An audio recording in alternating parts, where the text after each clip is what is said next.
Selamat pagi adik-adik yang diberkati Tuhan. Kita jumpa lagi di hari Minggu ke-23 sesudah Pentakosta dalam ibadah hari Minggu Persekutuan Teruna. Pagi ini kita bersyukur karena kita boleh diberi kesempatan oleh Tuhan untuk menikmati hari ini dan kita dapat beribadah bersama-sama di pagi hari ini.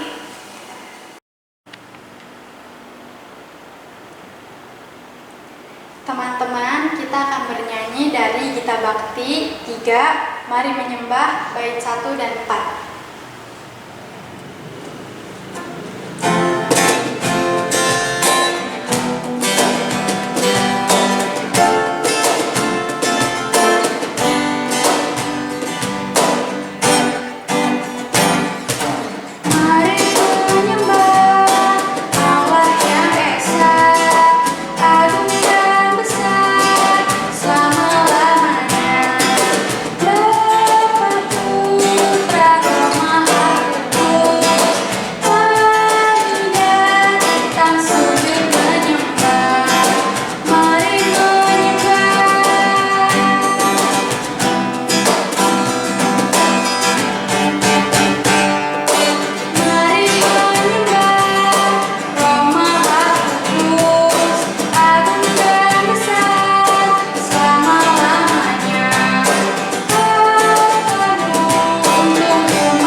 Sebelum kita memulai ibadah ini, mari kita berdoa untuk membuka ibadah kita. Kita berdoa.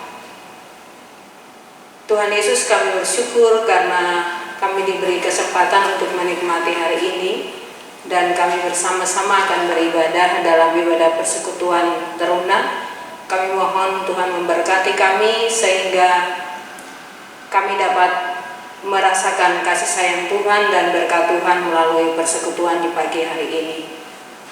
Biarlah ibadah ini kami menyerahkannya kepada Tuhan dari awal sampai akhir, dan waktu ini kami serahkan kepada Tuhan. Dalam nama Yesus kami berdoa. Amin.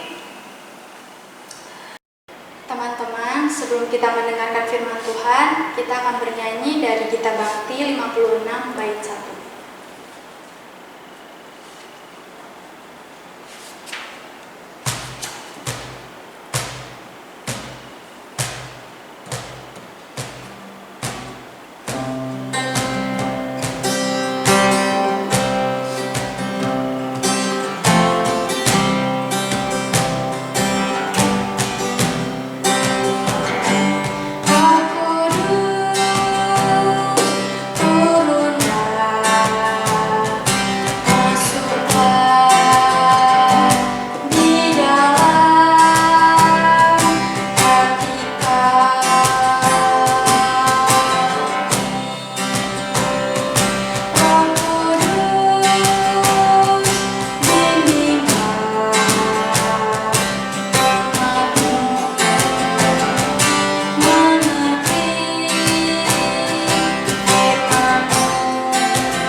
Kita akan bersama-sama mendengarkan firman Tuhan.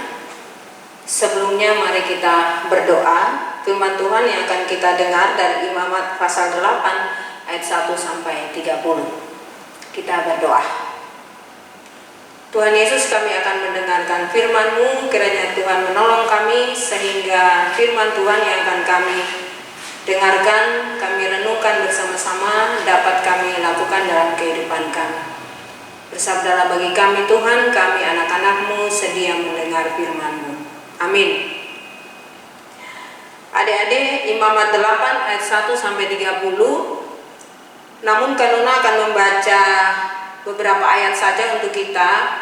Ayat 1 sampai 13, ayat 22 sampai 24 dan ayat 30. Itu yang merupakan inti perenungan kita di pagi ini. Firman Tuhan dalam Imamat 8 ayat 1 sampai 30 berkata, Tuhan berfirman kepada Musa, panggillah Harun dan anak-anaknya bersama-sama dengan dia, dan ambillah pakaian-pakaian, minyak urapan, dan lembu jantan, korban penghapus dosa, 2 domba jantan, dan bakul berisi roti yang tidak beragi.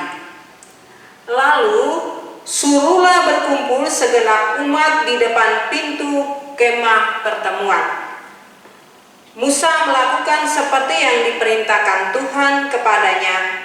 Lalu berkumpullah umat di depan kemah pertemuan.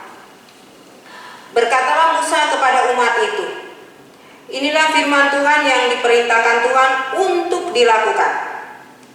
Lalu Musa menyuruh Harun dan anak-anaknya mendekat, dan dibasuhnyalah mereka dengan air.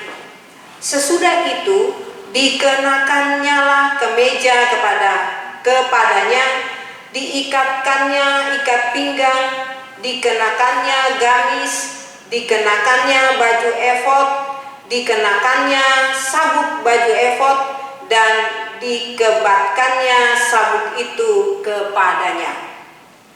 Dikenakannya tutup dada kepadanya, dan dibubuhnya di dalam tutup dada itu Urim dan Tumim.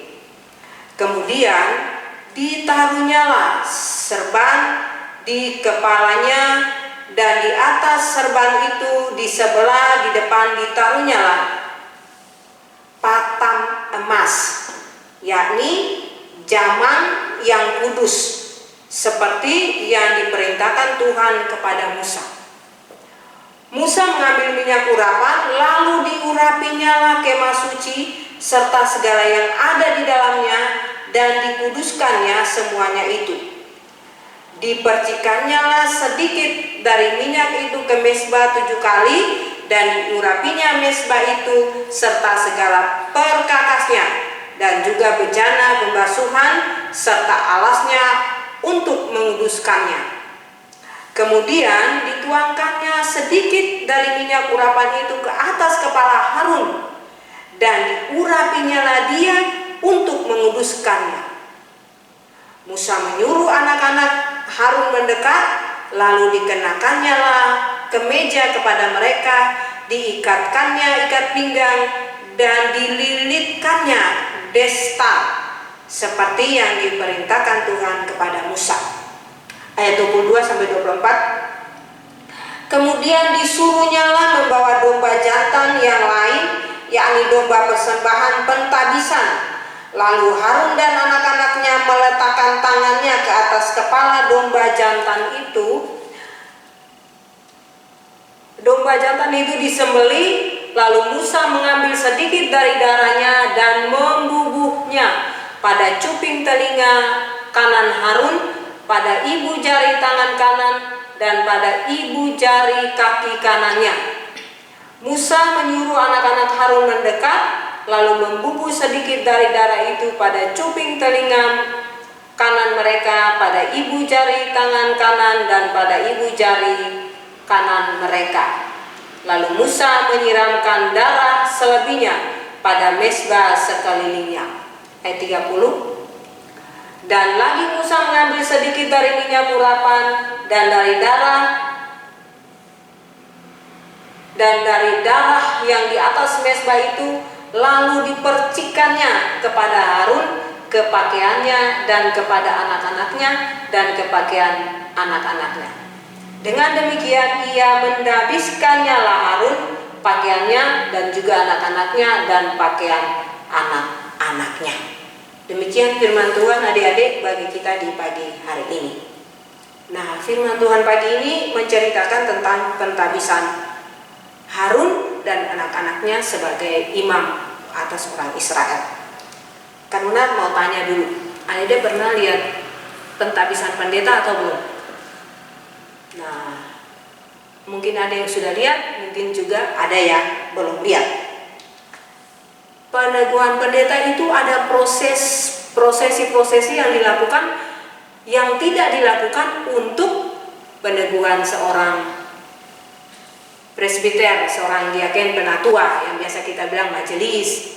Kemudian juga untuk pelayan PAPT, kemudian untuk pengurus-pengurus pelkat, pengurus-pengurus komisi. Pentabisan pendeta itu sangat berbeda dengan peneguhan yang dilakukan kepada majelis, yang kita biasa bilang majelis. Nah, dari situ kita melihat yang diceritakan Musa di dalam Imamat pasal 8 ini, bahwa peneguhan terhadap seorang imam itu sudah ditetapkan oleh Allah sejak zaman Musa. Bacaan kita menjelaskan tentang prosesi peneguhan seorang imam. Harun dan anak-anaknya diteguhkan atau diteguhkan untuk menjadi imam atas orang Israel. Setelah orang Israel keluar dari Mesir, mereka berada di padang gurun. Sebelum mereka tiba di tanah Kanaan, Allah menyuruh Musa untuk mengangkat imam atas orang Israel. Kenapa Allah menyuruh Musa mengangkat imam? Karena ketika orang Israel berada di padang gurun, mereka hanya sendirian. Tidak ada gangguan untuk mereka beribadah kepada Tuhan. Tetapi nanti ketika mereka akan masuk ke tanah Kanaan, mereka akan berhadapan dengan banyak-banyak orang di sana. Karena itu, sebelum mereka sampai di sana, Allah sudah persiapkan orang untuk menjaga mereka, merawat mereka. Apa yang dirawat? Iman mereka kepada Tuhan. Nah, itulah tugas seorang imam. Tugas imam adalah merawat jemaat, merawat umat Tuhan, menjaga relasi umat Tuhan dengan Allah. Karena tugas imam adalah membawa persembahan dari umat kepada Allah. Sehingga ketika orang Israel berada di tanah Kanaan, tetap keterikatan Allah dengan orang Israel itu tetap ada. Allah tetap menjadi Allah dan Israel tetap menjadi umat yang dikasihinya. Orang Israel tetap beribadah kepada Allah dan orang Israel tetap membawa persembahan-persembahan, korban-korban kepada Allah. Allah menetapkan Harun untuk mengerjakan tugas-tugas itu. Dan imam itu bukan dipilih oleh manusia. Dalam bacaan kita dikatakan bahwa imam itu ditetapkan oleh Allah. Dan jabatan imam itu adalah pemberian Allah. Jadi Allah yang memilih seseorang untuk menjadi imam. Allah yang memilih kita untuk menjadi umatnya. Bukan kita yang memilih Allah, tetapi Allah yang memilih kita. Dan pemilihan Allah itu mendorong seorang imam, seperti yang diceritakan dalam bacaan kita, untuk bertanggung jawab di dalam tugas pelayanannya. Yang kedua, untuk membawa hidupnya menjadi orang kudus, hidup yang kudus. Di situ tadi dibahas tentang korban bakaran. Jadi sebelum Harun menjadi imam, Musa menguduskan Harun dulu dengan korban-korban bakaran tadi, dipercikannya lah darah, dipercikan laminya dan sebagainya. Jadi dia dikuduskan. Karena imam kan juga manusia, bisa saja melakukan hal-hal yang karena kelemahan-kelemahan manusia. Sehingga setiap kali imam itu ketika dia ditabiskan, maka ketika dia diteguhkan, maka itu mendorong dia untuk mendorong dia untuk tetap menjaga kekudusan hidup. Nah, cara menjaga kekudusan hidup adalah kehidupan yang bisa menjadi contoh dan teladan bagi umat Tuhan. Kita semua anak-anak taruna dipilih oleh Tuhan, menerima kasih karunia Tuhan. Karena itu kita harus menjaga hubungan yang baik dengan Tuhan, menjaga relasi yang baik dengan Tuhan. Bagaimana selalu menjaga relasi yang baik itu? Setia mendengarkan tuntunan orang tua, setia mendengarkan tuntunan para pelayan, setia mendengarkan tuntunan imam yang ada di tengah-tengah jemaat kita. Kalau penjelasan Kanuna tadi yang awal, berarti kalau imam yang ada di tengah-tengah jemaat kita adalah seorang pendeta. Nah, dan dia memelihara kita. Terkadang kita selaku anak-anak remaja, kita lupa tentang kasih sayang Tuhan, tentang pilihan Tuhan atas diri kita sebagai umat Tuhan. Kita percaya kepada Tuhan Yesus bukan karena kemauan kita, tetapi karena Allah memilih kita. Sejak kita dalam kandungan, Dia sudah pilih kita untuk menjadi anak-anak yang percaya kepada Tuhan.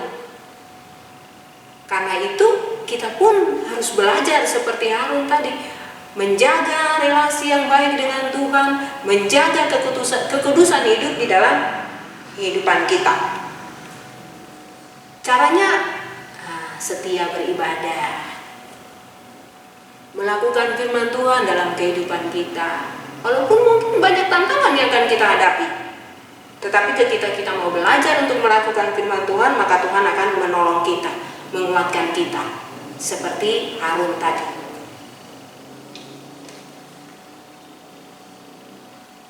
Karena itu, jangan kita pernah menutup hati kita untuk menerima teguran Tuhan. Kalau kita kan anak-anak remaja, kita masih labil, kita masih kadang-kadang emosi, kadang-kadang pikiran kita tidak baik. Nah, ketika kita ditegur oleh hamba-hamba Tuhan, oleh pendeta, oleh majelis, oleh para pelayan, oleh orang tua,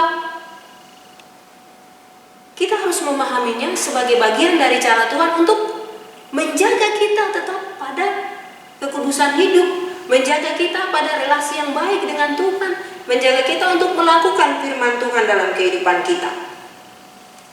Karena Tuhan setia kepada kita, dan Dia juga mau kita setia kepadanya. Dan kita sudah menerima kasih karunia-Nya, kita perlu melakukan itu dalam kehidupan kita. Nah, bagaimana wujud kesetiaan kita kepada Tuhan?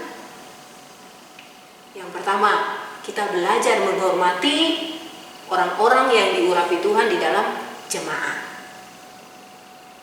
Yang tadi sudah Kanuna bilang ya, siapa saja orang-orang yang diurapi Tuhan di dalam jemaat, kita belajar menghormati mereka. Yang kedua, kita belajar mengambil bagian dalam pelayanan gereja. Itu caranya kita menghormati Tuhan, kita setia, wujud setia kita kepada Tuhan sebagai jawaban kita terhadap kasih karunia Tuhan, mengambil bagian dalam pelayanan gereja. Kanona, aku nggak bisa, aku ini nggak bisa apa-apa untuk mengambil bagian dalam pelayanan gereja. Siapa yang bilang kita tidak bisa mengambil bagian dalam pelayanan gereja? Contoh kecil saja, ketika pagi hari, di hari Minggu kita bangun, hari ini ya, pagi ini kita bangun, terus kita menyediakan diri untuk beribadah di pagi hari ini, duduk di depan gadget kita untuk mendengarkan firman, itu sudah merupakan cara kita mengambil bagian di dalam pelayanan gereja. Karena ketika kita mendengarkan firman Tuhan, hidup kita menjadi diubahkan. Kita bisa menjadi contoh dan teladan bagi orang lain, bagi orang tua kita, bagi adik kita, bagi kakak kita, bagi teman-teman kita. Nah, itu yang namanya kita menjaga relasi yang baik dengan Tuhan. Kita menjawab kasih setia Tuhan, kita setia kepada Tuhan. Jadi jangan berpikir kita mengambil bagian dalam pelayanan gereja itu harus jadi organis, harus jadi pendeta, harus jadi majelis dulu, harus jadi kakak pelayan dulu. Tidak. Ketika kita bersedia untuk beribadah kepada Tuhan, seperti di pagi hari ini, itu kita sudah melakukan kehendak Tuhan. Kita sudah menunjukkan kesetiaan kita kepada Tuhan. Jadi jangan pikir yang susah-susah dalam melakukan firman Tuhan. Ketika kita mempergunakan gadget kita untuk sungguh-sungguh belajar, bukan untuk hal-hal yang lain, itu kita sudah melakukan firman Tuhan. Ketika kita belajar mau dengar-dengaran kepada orang tua, belajar rendah hati, itu kita sudah menjadi orang-orang pilihan Allah. Adik-adik yang diberkati Tuhan, kita harus ingat bahwa saya dipilih oleh Tuhan. Saya dipilih dan dipanggil oleh Tuhan. Untuk apa? Untuk melakukan firman-Nya. Untuk apa? Untuk menjadi teladan bagi orang lain. Untuk apa? Untuk dikuduskan. Hidup kita kudus di hadapan Tuhan. Karena itu kita belajar untuk hidup kudus dan menjadi berkat bagi orang lain.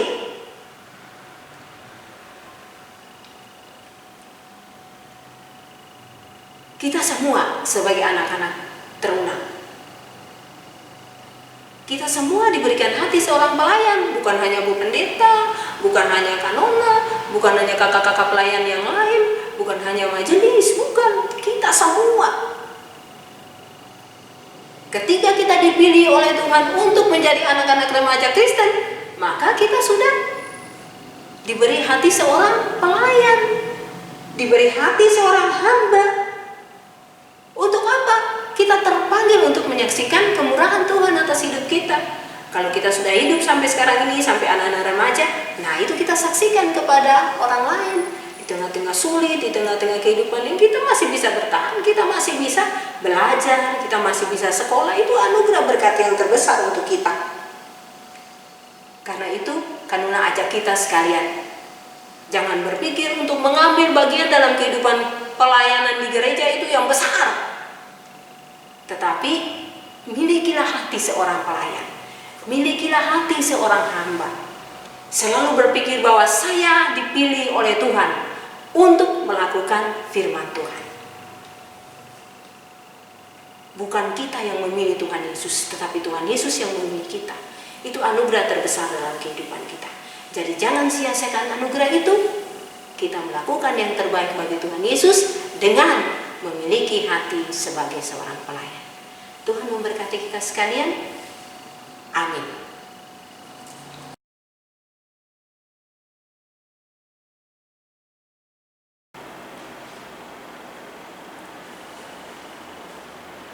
Teman-teman, kita akan merespon firman dengan bernyanyi dari Gita Bakti 20 bait 1.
Adik-adik, mari kita berdoa.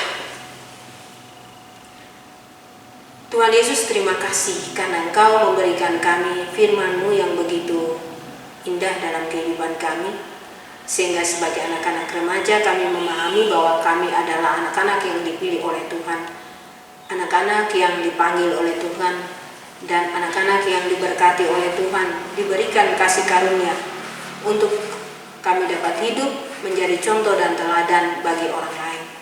Kami dapat hidup melakukan firman-Mu di tengah-tengah kehidupan kami. Terima kasih Tuhan untuk pengertian, untuk pemahaman yang boleh Engkau berikan bagi kami di pagi ini melalui firman-Mu.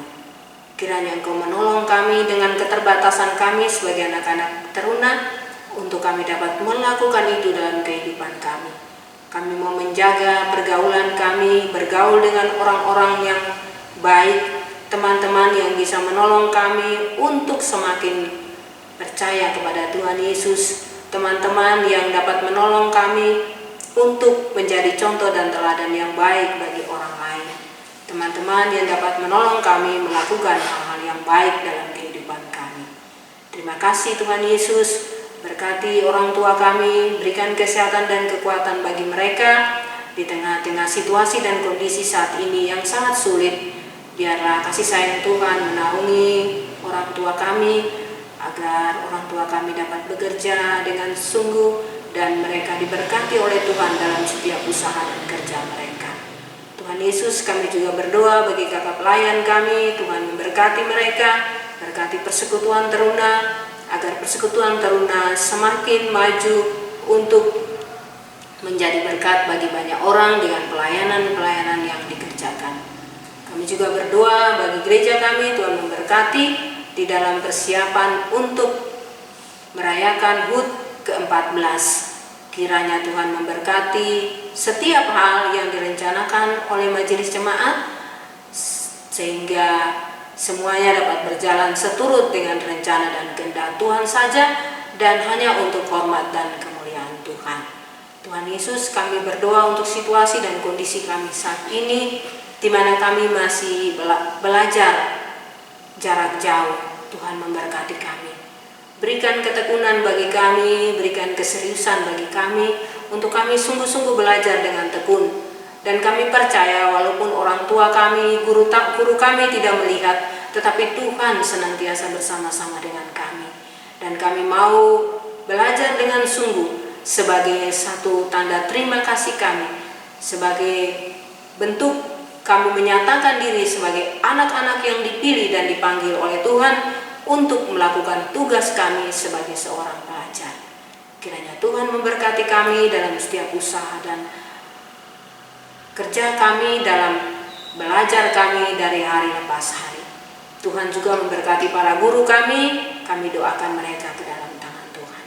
Terima kasih Tuhan Yesus untuk pagi hari ini kami boleh berjumpa dengan kakak pelayan kami, juga dengan teman-teman kami. Kiranya Tuhan memberkati kami semua, dan di minggu yang akan datang Tuhan tetap memberikan kami hati yang rindu untuk mendengarkan firman Tuhan. Ini doa kami kepadamu di pagi hari ini Tuhan. Ampuni setiap kesalahan yang kami lakukan yang tidak berkenan kepada Tuhan, agar di dalam pengampunan-Mu kami selaku anak-anak remaja boleh hidup menjadi anak-anak pilihan Tuhan untuk menyatakan kasih dan kemurahan Tuhan bagi orang lain. Dalam nama Yesus kami berdoa dan bersyukur. Amin.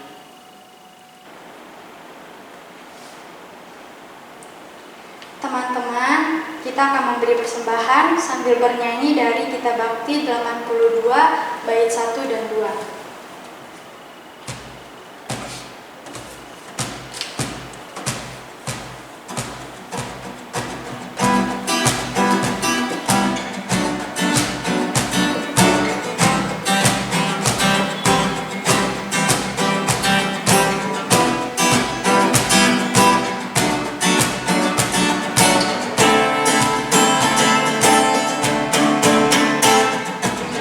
Kita bersyukur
Ya Bapak, terima kasih pada ibadah pada pagi hari ini. Kami sudah memberi persembahan.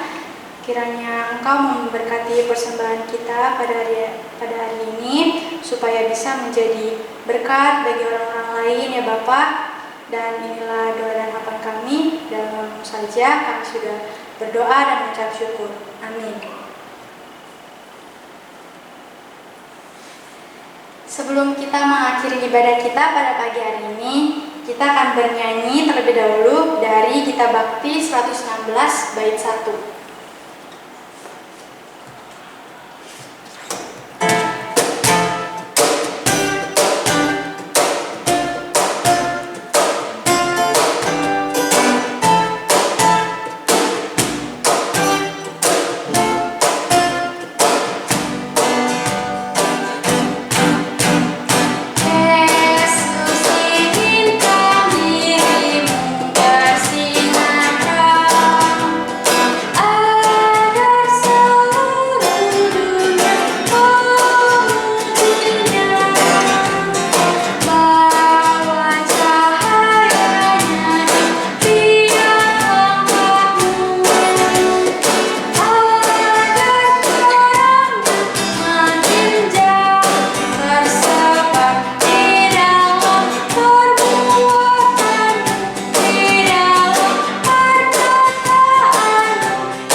Adik-adik yang diberkati oleh Tuhan Yesus, kita akan mengakhiri ibadah kita di pagi hari ini. Mari kita berdoa sebelum kita mengakhiri ibadah ini. Kita berdoa. Tuhan Yesus, kami akan mengakhiri ibadah ini, perjumpaan kami di pagi hari ini. Biarlah Tuhan memberkati kami sekalian di sepekan yang akan datang, sehingga kami dapat melakukan segala aktivitas kami atas kasih dan sayang Tuhan. Dan biarlah kasih sayang Tuhan boleh terus menaungi kami dalam setiap hal yang kami kerjakan. Dengarkan setiap doa kami yang kami panjatkan kepadamu, dan jawab kami menurut kasih dan sayang Tuhan. Terima kasih Tuhan Yesus untuk perjumpaan di pagi hari ini. Biarlah kami dapat berjumpa lagi di minggu depan dalam kasih sayang Tuhan. Dalam nama Yesus kami berdoa. Amin. Adik-adik yang Tuhan Yesus berkati, kita sudah selesai beribadah di pagi hari ini. Kiranya firman Tuhan yang sudah akan Una sampaikan dalam keterbatasan dapat menolong adik-adik, memotivasi adik-adik sekalian untuk tetap menyatakan diri menjadi anak-anak pilihan Tuhan dan boleh menjadi teladan yang baik bagi orang lain. Salam 3M, pakai masker, jaga jarak, dan selalu mencuci tangan. Kalau tidak perlu, jangan keluar rumah, setia belajar untuk masa depan yang lebih baik. Tuhan memberkati.